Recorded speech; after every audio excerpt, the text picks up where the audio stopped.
The worst thing about design thinking is that the word design is in the title. So design doesn't even have to be part of the output. It's a human-centered approach to solving problems. You start by understanding people, wants, needs, frustrations, behaviors.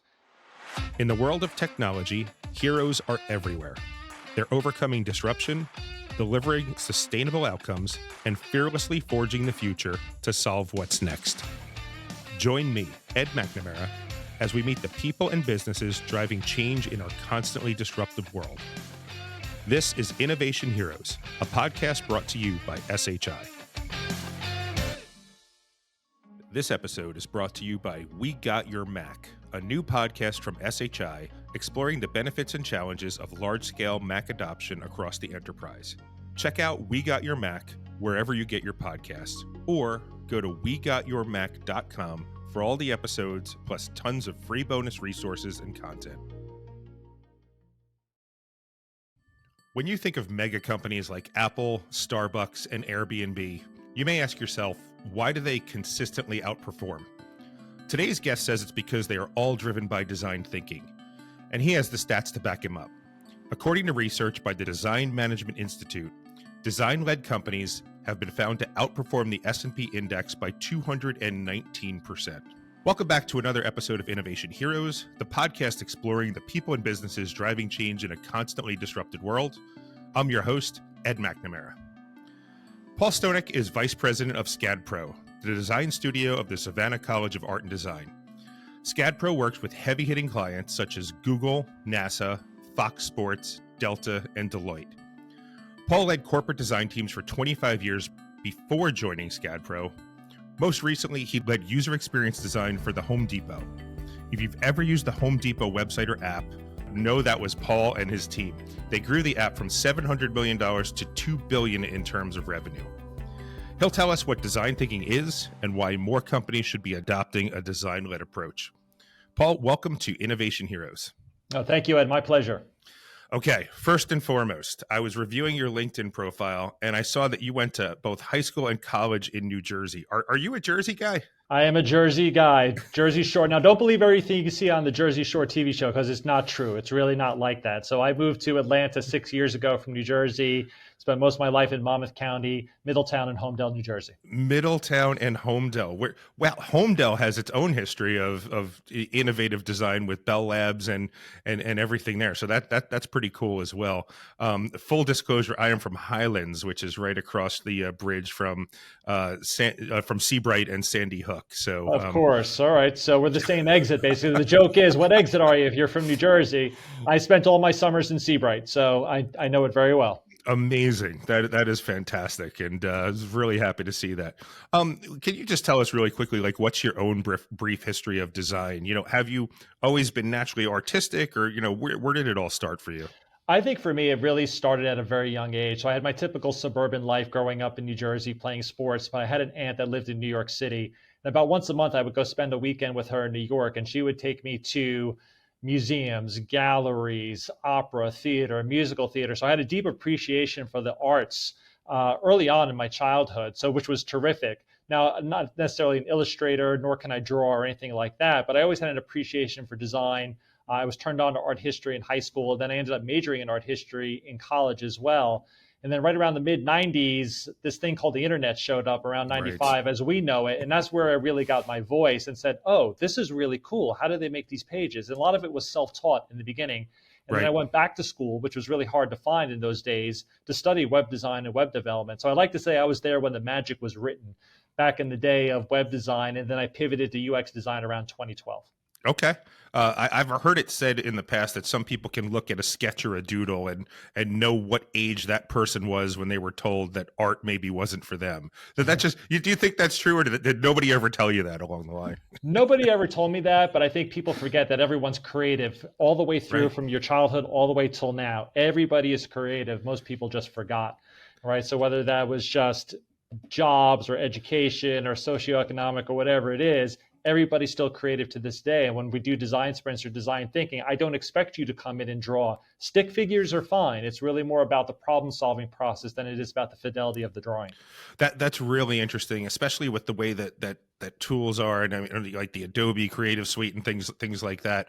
I run into people because I work for a marketing team, and they say, "Oh, I'm a graphic designer," and I'm always kind of like, you ever have that pause where you're like, all right, at what level are we talking about here? Because the tools are amazing, but it's got to be more than the tools, right? Right, exactly. It's just not the final product that you're designing, but what's the thinking that went into it? And it's understanding the user and the customer. That's what design thinking is. It's the wants, needs, frustrations, behaviors, patterns that will help you solve that particular problem. So you can have a pixel perfect mock-up of whatever that solution is, but if it's not usable, you got a big problem. If you've it's not solving the right problem in terms of what that execution is, then you probably built the wrong thing. Right, and we have a lot of people that are listening that do they build teams, and it might be on the IT side, it might be on the marketing side. I'm guessing you can't just look at a portfolio and know like this person's going to be for us. It definitely takes more than that when you're putting a team together. What are you looking for some of the things that you've accomplished that we'll get into? There definitely were support teams that had multi disciplines within them. Like, but what are you really looking for when you're putting a team together? Right. So it's not only the hard skills. So they have to have a certain amount of fidelity and creative chops, right, to start with. But I'm also looking about how they go about solving a problem and what their process is. What was the research that was done? What were the outcomes? What were the actual patterns and pain points that you were solving for? How did soft skills come into that when you think about listening and communication and collaboration? What was the story and narrative that was told through this? And then how does that map back to the bigger picture? So at the end, I like to see numbers, and I like for designers to be able to show the math. So show me Right. the outcomes. What kind of lift? What kind of bottom line did this affect? Or how did it map back to some bigger investment? Because that's where a lot of these incubators fail as well, too, is that the money doesn't map back to something, right? It has to map back to some sort of investment strategy. So when designers can do that and pinpoint the work back to the bigger investment or to the bigger strategy, that's what I'm looking for. They have to be able to speak the language of business. Absolutely, and that kind of is a great segue back to my intro in terms of the language of business. So, design-led companies, as I read, outperform the S&P by 219%, and that's a big number. Why is that the case, and what exactly are, in your mind, design-led companies? Yeah, it's a great question. It's because they value design. Now, value has different currencies in organizations, but the ones that we know, like Apple and Airbnb, Google, Nike, Disney, they're really able to see the correlation on how a design-centric approach gives them an edge or maps back to the bigger picture or affects the bottom line, like we were just saying. These companies are killing silos, developing a culture of test and learn, and customers are the source of truth at the end of the day. So really design-led companies have moved the process. They've moved design to the front of the process instead of the end of the process. And that's where contribution is generally limited, or worse, they're told to make it pretty. And so design teams can't be known as the team that makes it pretty or Right. creates t-shirts and logos. So views like this have really built the wrong solutions at the end of the day. And some of those the companies that you mentioned, Apple, Nike, I mean, they really do have, and they have to exert some sort of control over the brands. Like, how do you get, the students that that you work with, or the colleagues or peers or whoever, how do you stay creative within the parameters of the brand itself? How difficult is that? It's very difficult because you have those constraints of the brand guidelines. So there are only certain things you have to live by in terms of what the brand is, but you have to have brand in the room as well too, or marketing in the room with you. That's how you break through that. So you don't want to be in silos, right? Anytime that the best design sprints or executions that I've done, I've got the right people in the room. So whether that's product, engineering, supply chain, marketing, legal, even if you got legal in the room, it's all about the Right. problem solving process and then breaking through that dimension and say, okay, let's push past the obvious and what can we do, but also staying within the parameters of our brand. Design and design thinking are definitely buzzwords now in business. Can you kind of define for us, what your take on design thinking is, and what does it look like maybe in traditional enterprises?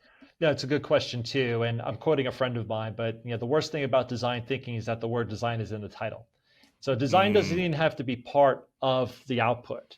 It's a human-centered approach to solving problems. You start by understanding people, wants, needs, frustrations, behaviors. It was created in the 1960s. It was perfected by IDEO in the 1990s. It's recently found fame again in traditional companies. And every company wants to be innovative, but doesn't know how to teach their people how to be creative. Right. So that's where design thinking comes in. So to empathize, define, ideate, prototype, and test, those are really the 5 steps of design thinking. But what's interesting about it is that it marries both creativity and critical thinking skills. So it requires teams to generate lots of ideas, going back to your earlier question about breaking through the creative, so they become comfortable with failure. Failure doesn't mean the game is over. It means to try again with experience. So it really forces you to keep your mind open and to try out new ideas early on. And you always have to remember your first idea is probably the worst. So how do you keep breaking through that so you don't become invested in just one? Right. So just to clarify, you said empathize, define, ideate, and what were those last 2? Prototype and test. Prototype and test. Got it. Really interesting there. In terms of, you worked for 3 years as director of online user experience for Home Depot. And I really love the HomeDepot.com kind of use case for what we're talking about here. It's most people don't realize it's somewhere around the 50th most visited website, in the US. And it's interesting to me because unlike Amazon or another 100% e-commerce only consumer site, your users actually will visit or most likely, I'm sure it's not 100%, but a huge percentage are going to actually visit a physical location. And your audience is both professional, the contractors and the builders, and consumer. How much had to be factored into all of those different audiences, all of those different, online only, like hybrid, in store, like how did that factor into the design of HomeDepot.com, and how did you get that right? It was complicated because Home Depot is a massive organization. And to be clear, Home Depot will always be a merchant-led organization. It will never be design-led, full stop. Right. However, we were able to make great inroads in terms of design thinking at Home Depot. Now, to Home Depot's credit, they invested in the interconnected experience going back to about 2013 or 2014. They saw the light early and said, this is the experience that people want. So they invested in technology, infrastructure, fulfillment centers, people. So they made all the right moves to show the success. And to your point, it's actually, at the time I was there, and I believe this stat is still true, it's the 5th largest e-commerce site because they've had all that foresight from the beginning to say, we're going to build the experience that people want. Most of the customer journey starts on the phone. 50% of the journeys start online and then directs people in store.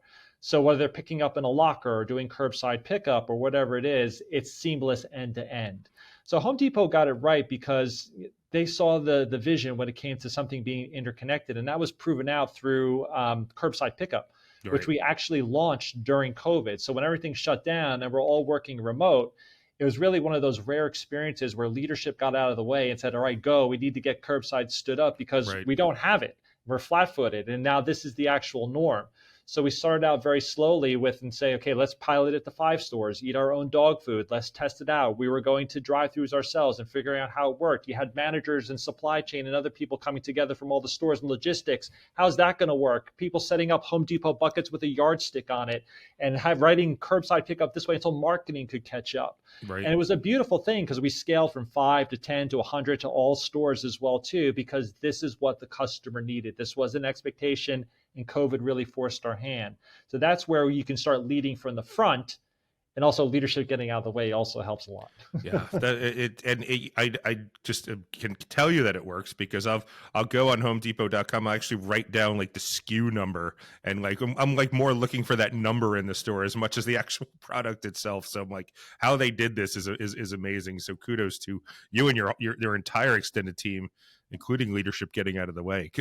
No, I appreciate that. And whenever I talk about the Home Depot app, somebody always says, oh, I love being able to find the product in the store. And that's really probably the greatest feature. We know most of the traffic that uses the app came from in store. The fact that they could find the item in the aisle and the bay, huge time saver and huge win just in terms of usability and functionality. And the guys wearing the aprons are like, one last question I have to answer or take somebody's hand to go get something.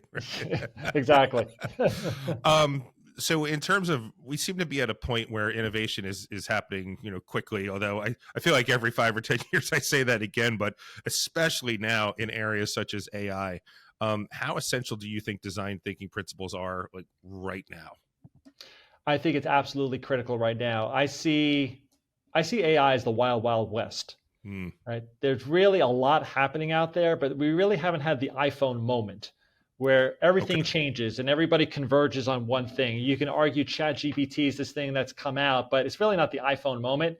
It's a disruptor more than anything else, and kind of caught some of the other companies with their pants down and said, oh, we better catch up in terms of what this is. But I think even with the recent downturn in the design market, layoffs are rampant, tech layoffs, product, it's really hard out there right now in that field.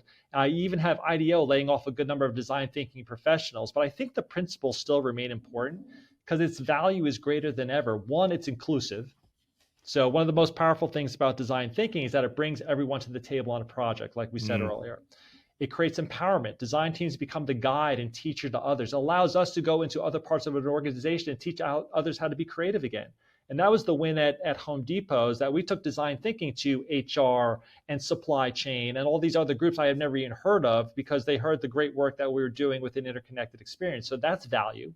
Design can solve anything, so teams can work on the deeper problem. So it's not just about digital design or output. It could be used for org or processes, facilities, sales, internal events, even government services like we're doing at SCADpro. And then finally, it's really like a Trojan horse in many ways, or a secret weapon. So if you want to create real change within an organization, you have to change the way people think and not the way they behave. And that's what we did at Home Depot as well, that we took design thinking all the way up to the executive leadership team. So no, no pressure. You got your C-suite sitting in the room, and I'm telling my CFO to push past the obvious, and he's like, "We should be working like this all the time." And I said, "I know." Right. So that's where that Trojan horse comes in, because Right. that's where you start creating change in behaviors. Yeah, that's a great point. I mean, we through COVID, when we had to, just enact different policies and things like that. I was saying we have to stop, telling people how to think. They're going to have their own thoughts. We just have to you have to set policy and give guidance, and then, be prepared for what is going to be thought about those things. So it's really, really interesting. Yeah. And I want to pivot now to your story and that of SCADpro. You describe yourself on LinkedIn as being equal parts punk and pinstripe. What does that mean to you, and how does it apply to your current role? Yeah, a punk is really being a corporate entrepreneur. So we are the catalyst, we're the rebels in the boardroom, and change can't happen without us. So it's kind of knowing when to don your punk uniform, when to don your pinstripe uniform. And so we're really this private network of entrepreneurs, and punks who have built and done things that are objectively badass, in our opinion. Mhm. It was founded by my good friend Greg Larkin. He's an author of a book, This Might Get Me Fired, which will change your life when you read it. And when I read that book, and we met at a conference several years ago through a mutual friend, I was like, I am doing everything that's in your book, except I'm just using different language. We need to be friends immediately. And so when we think about ourselves as punks, and Greg is the founder and CEO of Punks and Pinstripes as well too, but we think of ourselves as those who push freedom and the innovation that is necessary in an organization where when innovation is rarely authorized. So we look to help each other, support and resolve. I've spent a good portion of my career pushing design to a strategic level. And Mhm. that takes a lot of time and a lot of testicular fortitude to get there as well, because you're going to have a whole level of leadership that's either out to kill you or they're not interested in your idea. And nobody risks anything when they shoot down an idea. So that's part Right. of our mantras, is that it's outcomes over output, finding like-minded people. And that's what punks do. We're secret societies that pull people together and list others in our cause, because we're trying to really create this blend of missionaries and mercenaries. So to answer your question now, how I think about it in my current role, it's really about rallying the students into becoming these missionaries and mercenaries. And what that means is that you want to find the right talent of people on your team that are not only missionaries and going towards the big picture of what the company is going for Hmm. and the values of the company, but also they're going to roll up their sleeves right now and do the work. And I have found that is really kind of the best blend. And that's a little bit of what we do at SCADpro, is that you're getting these students to believe in the value that they're providing for the company or brand partner they're working with, but also rolling up their sleeves and doing some really cool and innovative work. At least a little bit at the beginning during a new engagement, you have to be wary. I mean, I'm just assuming this is the case where you're like, well, I think that they wanted to hire the punk, but they only want the pinstripes right now. Like, or how often do you get brought in and you're like, I know in your mind you think you're that this is the punk part right now. We haven't even started on the punk part yet. Right. Yeah. It's like that sometimes shows up afterwards, right? So Hmm. everybody's on best behavior, but Right. to create change, you have to be a catalyst, you have to be a bit of punk, and you have to break through corporate obstructionism, Yeah. right? And there's going to be a whole level line of leadership in different companies that, like I said, they're either out to kill you or they're going to shoot down your ideas. So who is your bulletproof vest? Who's your godfather or godmother that's going to clear the ways for you and help drive a Mack truck through that? And Right. how do you enlist others in the cause to help change, like we did with the ELT? A whole group of us showed up to perform a facilitation with our ELT. Like, who are these guys? Right. Right? So that was the punk team that came to fruition. Right. I always feel like there's a kickoff when it's like the punk team gets all the press at the kickoff or whatever it is. And then it's like, yeah, no, we still need to be doing this 6, 9, 12 months down the road. Right, exactly. So yeah, like we said, it's about outcomes over output. And so when you can back it up with actual outcomes and data and proof, then you start to depoliticize the conversations a little bit more, and you start Mm. getting a bit more real in terms of what's deliverable and what we're getting done. And data is pretty huge because at the end of the day, that's the one that data, and you mentioned it earlier about being results driven. You can't argue with that aspect of it. So that's a great point. You mentioned in our pre-interview that SCADpro has worked with more than 45% of Forbes' list of most valuable brands. Can you tell us how these partnerships work and walk us through the process of how SCADpro solves real life problems? Yeah, absolutely. Yeah, SCADpro is our in-house design, research, and innovation studio. And just to build on what you said, SCADpro has completed over 700 partnerships to date, and over 70 products have been launched into market. I Wow. manage a business development team that creates outreach to these companies to engage them in our services.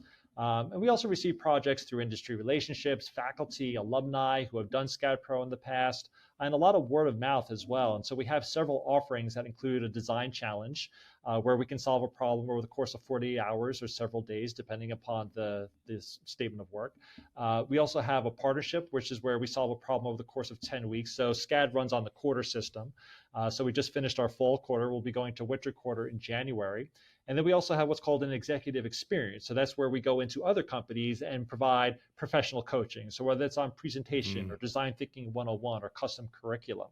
But over the course of the 10 weeks, we have several check-ins with the brand partner for status, feedback, making sure that the project is really on track in terms of delivery.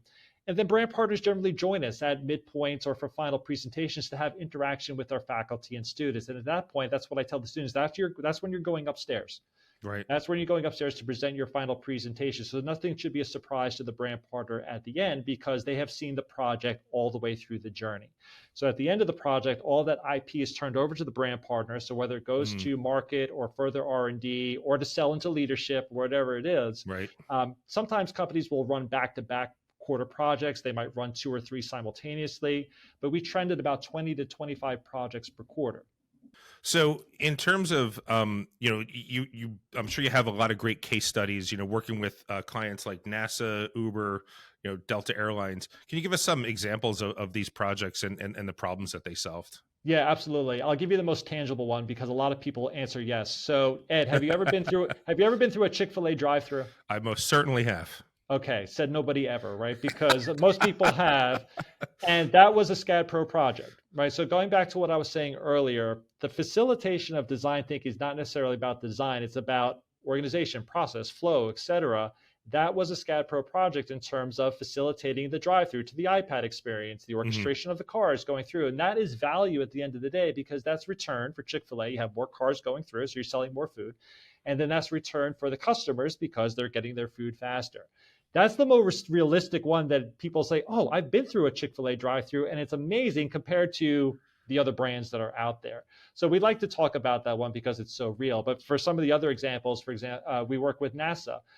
Students collaborated with people from NASA for the ICESat-2 website and to come up with creative ideas to communicate the rebranding of the science mission for the ICE satellites.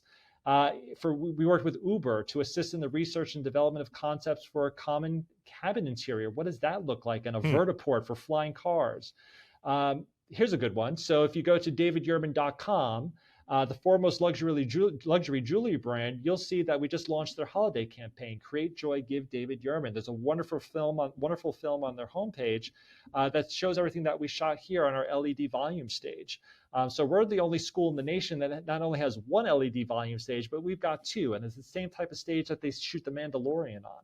So Hmm. this is really forward-thinking, cool, interesting projects that we're doing.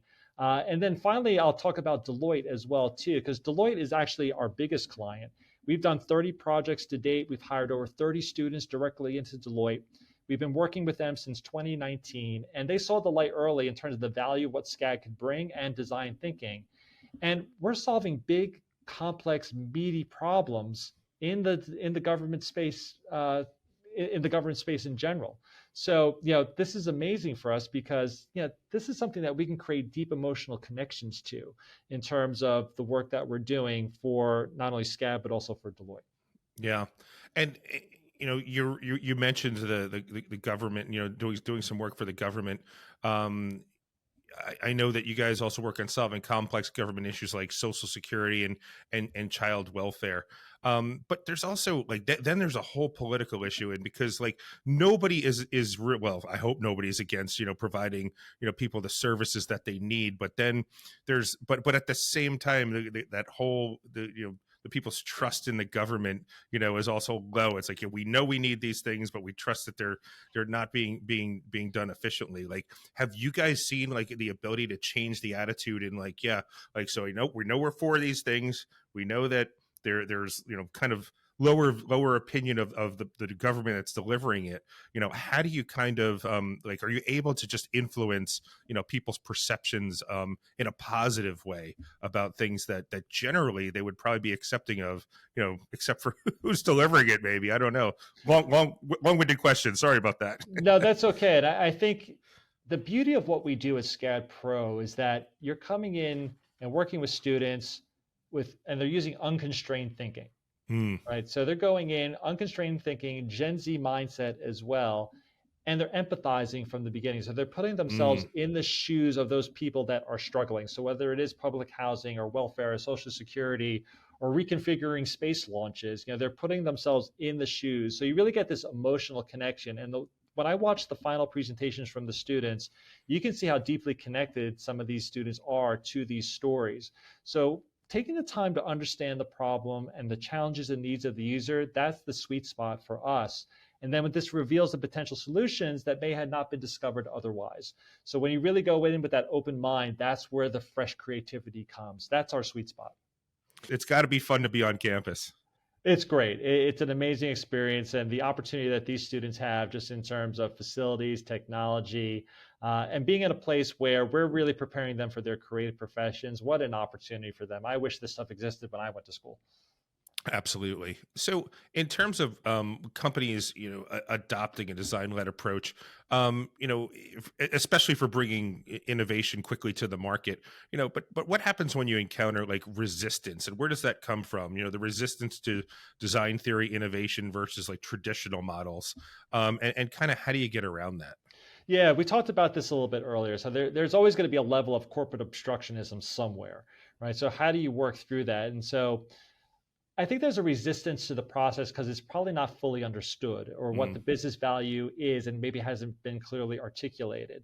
So as designers and creatives, we have to be able to talk the language of business, or in other words, show the math. So really by speaking the language of business and what leaders care about, how it affects the bottom line, it becomes a much different conversation where you can get the buy-in and the support. So the work has to connect back to some sort of KPI or investment or broader strategy and just not be done in the vacuum. And as design leaders, we have to be inclusive of our business partners. And like I said earlier, get IT, supply chain, operations, marketing, legal, get them all in the room early to get the buy-in. And then they feel like they've got skin in the game. Like I said, you're not expecting them to draw. You're looking for diverse perspectives and creating interdependence, which is key, in the problems that need to be solved. Right. So it sounds like SCADpro is doing an incredible job preparing students for their future careers and working right now on real world problems. What's your approach, or what have you been pleasantly surprised about seeing how their development into the business leaders of tomorrow? Or what is your approach to fostering that development? Yeah, so our mission is to prepare talented students for creative professions through engaged teaching and learning in a positively oriented environment. So as we discussed earlier today, SCADpro provides students with valuable real-world experience and real-world projects to solve. We prepare them for their professional careers. We like to think of ourselves in SCADpro as the stepping stone or finishing school before they enter their creative profession. And really, creative preparation is woven into every fiber of the university, resulting in superior alumni employment rate as well too. In a recent study, 99% of SCAD graduates were employed or pursuing further education or within 10 months of graduation. Wow. In winter 2021, SCAD launched the SCAD School of Business Innovation as well, incorporating a diverse array of SCAD's top-ranked academic programs to really prepare the next generation of creative leaders to navigate the changing business landscape.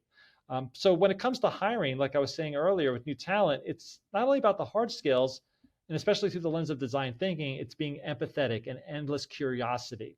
So on top of that, the soft skills of collaboration, communication, teamwork, listening, leadership, they're getting all of that in SCADpro as well too, because they need to have both when they're going into that boardroom or they're going into that meeting or they're going into that inclusive design thinking sprint. That's key, and that's what they're getting in terms of their preparation for their creative careers. And I understand you guys have multiple locations. You're out of the Atlanta campus? That's correct. I'm based out of the Atlanta campus. Our headquarters, if you will, are in Savannah. We have a location in Lacoste, France, and then we also have online learning through SCAD Now. Awesome. I've walked past, just as a coincidence, walked past your location in Savannah, and that city from a design perspective is darn near perfect in my eyes in terms of with the way that the parks are laid out and everything. I'm like, boy, if there were a designer going here, I thought to myself, this would be one heck of a town to observe. Just on your walk into classes. It is a beautiful city, and SCAD has nearly 90 buildings in Savannah alone. Wow. So, and we're all about historic preservation as well, and keeping the integrity of the buildings. And when you're in a SCAD building as well too, it's got a certain look, appeal, aesthetic, and it's just absolutely beautiful. Like I said, what an opportunity for the students to be part of that as they're going through their college years. That's fantastic. Paul, thanks again for your time. If anybody wants to learn more about the work that you're doing or SCADpro in general, where can they go to find out more about you or SCADpro? Yeah, sure. And thank you for having me today, Ed. You can find me on LinkedIn for sure. Connect with me there. You can go to scad.edu to learn more about the Savannah College Art and Design, or to learn more about SCADpro, you can go to scad.edu/SCADpro. Well, Paul, I just wanted to say thank you so much for being here today and for sharing your thoughts on innovating through design thinking and how to adopt a design-led approach. So demonstrating the business value of design is essential to quickly bringing innovation to market. You've given us a lot to think about in terms of how to gain buy-in for design thinking and the steps to get started, as well as how innovation means creating a positive change in users' behavior. So to everybody out there, thanks for our listeners for joining us. Make sure to follow and subscribe to Innovation Heroes wherever you get your podcast, or check us out on YouTube, unless you're doing that right now. We'll be back with another inspiring hero in 2 weeks. Until then, this is Innovation Heroes, and I'm your host, Ed McNamara.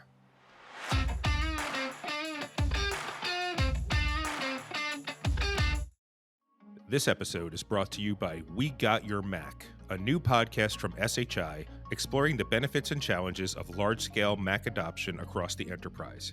Check out We Got Your Mac wherever you get your podcasts, or go to wegotyourmac.com for all the episodes, plus tons of free bonus resources and content.